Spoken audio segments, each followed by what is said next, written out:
ராஜாங்கத்தை பார்க்க லாயர் வந்திருக்கிறாங்க. அப்போ வந்து ராஜாங்கம் வந்து சேது அப்படின்னு சொல்லி கூப்பிடும்போது சேதுவும் வராங்க.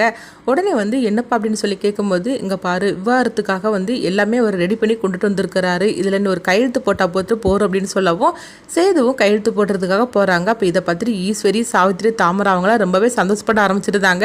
எப்படியோ சேது கையெழுத்து போடுறதுக்கு சம்மதிச்சிட்டான், இன்னும் அந்த தமிழ் செல்லியோட வாழ்க்கை அவ்வளோதான் அப்படின்னு சொல்லிட்டு இருக்கும்போது அப்போ தான் வந்து சொல்கிறாங்க, இங்கே பாரு ராஜாங்கம், நான் சொல்கிறது கேளு, இது ஒரு பொண்ணோட வாழ்க்கையாகும், அதனால எடுத்தும் கவுத்துன்னு இந்த மாதிரிக்கு நீ முடிவு பண்ணாத, அதனால நான் சொல்கிறத கேளு அப்படிங்கும்போது அப்போ ராஜாங்க சொல்கிறாங்க, அம்மா இந்த முடிவில் வந்து எனக்கு வந்து எந்த வித மாற்றமும் கிடையாது, சேதுவே சமைச்சிட்டான், அப்புறமா எதுக்குமா நீ இந்த மாதிரிக்கு பேசிகிட்டு இருக்கிற அப்படிங்கும்போது, என்னடா என் பேச்சுக்குன்னு சொல்லிட்டு ஒரு மரியாதை கொடுக்க மாட்டீங்களா, நான் சொல்கிறது கேளுடா, ஒரு பொண்ணோட வாழ்க்கையை நாசம் பண்ணாதீங்கடா அப்படின்னு சொல்லும் போது சேது வந்து அதில் பாட்டுக்கு கையெழுத்து போட்டுருந்தாங்க. இதை பார்த்துட்டு அப்பத்தாவும் அதுக்கப்புறமா சேதுவோட அம்மாவும் வந்து அழ ஆரம்பிச்சிருந்தாங்க.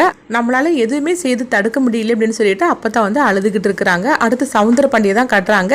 அவங்க வந்து பார்த்தோம்னா போஸ்டர்லாம் அடித்து ஒட்டிகிட்டு இருக்கிறாங்க. அப்போ ஊர்க்காரங்க கேட்குறாங்க, என்னப்பா என்ன பண்ணிகிட்டு இருக்கிற அப்படிங்கும்போது, என் பொண்ணு டாக்டர் ஆக போகிறாளா, அதனால தான் வந்து நான் அந்த மாதிரிக்கு போஸ்டர் அடித்து ஒட்டிகிட்டு இருக்கிறேன், அது மட்டும் இல்லாமல் இந்த ஊர் ஜனங்க எல்லாரும் வந்து என் பொண்ணுக்காக உதவி பண்ணியிருக்கிறீங்க, அவங்களுக்கு நான் ஒரு நன்றி சொல்லணும்ல, அதுக்காக தான் இதெல்லாம் பண்ணியிருக்கிறேன் அப்படிங்கும்போது, பாரு இவனுக்கு அவன் பொண்ணு மேலே எவ்வளோ பாசம்னு, அது மட்டும் இல்லாமல் இந்த ஊர்லேயே வந்து முதல்ல டாக்டர் ஆக போகிறது ஓன் பொண்ணு தாண்டா அப்படின்னு சொல்லிட்டு அவங்களுடைய பேசவும் இதை கேட்டதுமே தமிழோட அப்பா ரொம்பவே சந்தோஷப்பட ஆரம்பிச்சிருந்தாங்க.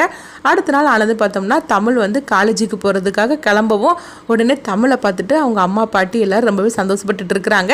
அப்போ அந்த நேரத்தில் வந்து போஸ்ட்மேன் வந்து வராரு. வந்ததுமே அந்த விவாகரத்து நோட்டீஸை வந்து அவங்க கொடுக்குறாங்க. அப்போ இது என்ன நோட்டீஸ் அப்படின்னு சொல்லிட்டு அவங்க கேட்கும்போது உடனே தமிழ் படித்து பார்க்குறாங்க. படித்து பார்த்துட்டு சொல்கிறாங்க, இதை நான் 2 நாள் முன்னாடியே வரும்னு சொல்லி எதிர்பார்த்தேன், ஆனால் லேட்டாக வந்துருக்குது அப்படிங்கும்போது, என்ன தமிழ் காலேஜில் இருந்து ஏதாவது அனுப்பிவிட்ருக்காங்களா அப்படின்னு கேட்கவும், இல்லைம்மா டைவர்ஸ் நோட்டீஸ் தான் அனுப்பிவிட்ருக்குறாங்க அப்படின்னு சொல்லவும் இது கேட்டதுமே அவங்க அதிர்ச்சி அடைகிறாங்க. என்ன தமிழ் சொல்ற, இதெல்லாம் வந்து நம்மளுக்கு தேவையாமா அப்படின்னு சொல்லிட்டு அவங்க தலையில அடிச்சு அழ ஆரம்பிச்சிருந்தாங்க. அம்மா இதை பத்திலாம் நீ கவலைப்பட்டுட்டு இருக்காத, இதெல்லாம் வந்து எனக்கு பெரிய விஷயம் கிடையாது, ஏன்னா நான் இதெல்லாம் நான் எதிர்பார்த்து தான் இருந்தேன், அதனால ஒன்றும் பிரச்சனை இல்லை, இதை நான் சாயந்தரமா வந்து நம்ம வந்து ஜமுனா கிட்ட என்ன பண்ணலாம்னு சொல்லி கேட்டுக்கலாம், ஏன்னா அவள் லாயர் தானே, அதனால நீ இதை பத்திலாம் ஒன்றும் கவலைப்பட்டுட்டு இருக்காத, நான் காலேஜுக்கு கிளம்புறமா என்ன ஆசீர்வாதம் பண்ணுமா அப்படிங்கும்போது, தமிழ் நீ டாக்டராகி காட்டணுமா அப்படின்னு சொல்லிட்டு அவங்க ஆசீர்வாதம் பண்றாங்க. அப்போ தமிழோட அப்பா செல்லப்பாண்டியை தான் காட்டுறாங்க. உடனே தமிழ் நல்லா படித்து வரணுமா அப்படின்னு சொல்லிட்டு இருக்கும்போதே அவங்க வந்து காதில் வாங்கிக்காமல் அப்படியே போகவும் செல்லப்பாண்டி வந்து இதை பார்த்துட்டு ஃபீல் பண்ணி அழ ஆரம்பிச்சிருந்தாங்க, தமிழ் நம்மக்கிட்ட பேசாமல் போகிறாள் அப்படின்னு.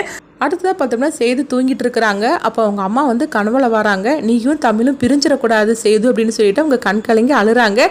இதை பார்த்ததுமே உடனே சேது வந்து கண் முழிச்சு பார்க்குறாங்க.